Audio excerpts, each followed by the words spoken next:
નમસ્કાર, જય હિન્દ દર્શક મિત્રો. આપ મારી પાછળ જે જોઈ રહ્યા છો આ કોઈ સામાન્ય કાર્યક્રમ નથી. તમે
તમે જોતા જ તમને ખ્યાલ આવી જશે.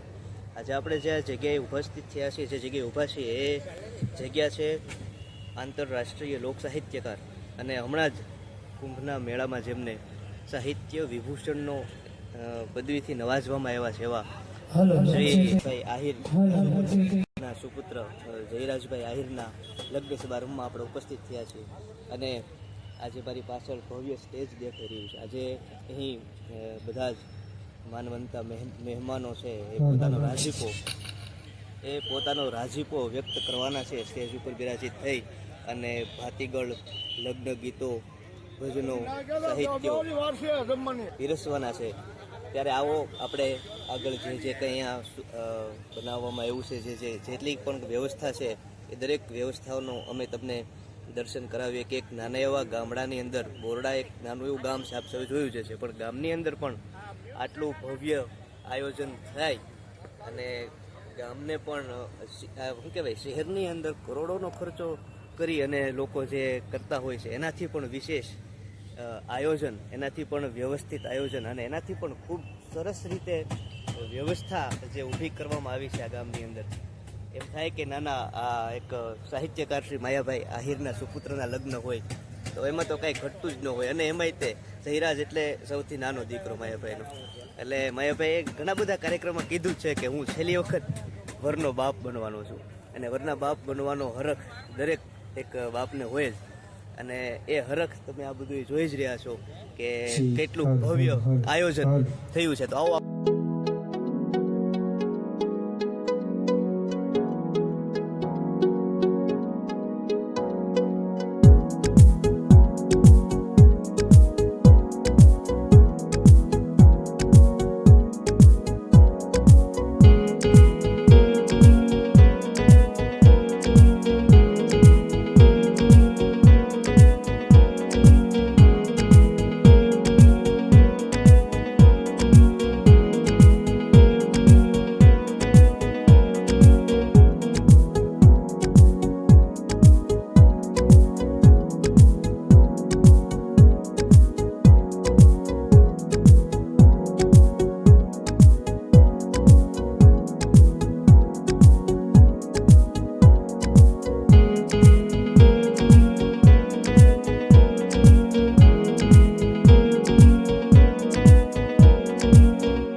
બાજુથી આજુબાજુના ગામના મહેમાનો અને એ ઉપરાંત માયાભાઈને તો આપણે શું ઓળખતા જ હોય ને એના સંબંધો શું છે એનું મારે કંઈ વર્ણન ન કરવાનું હોય.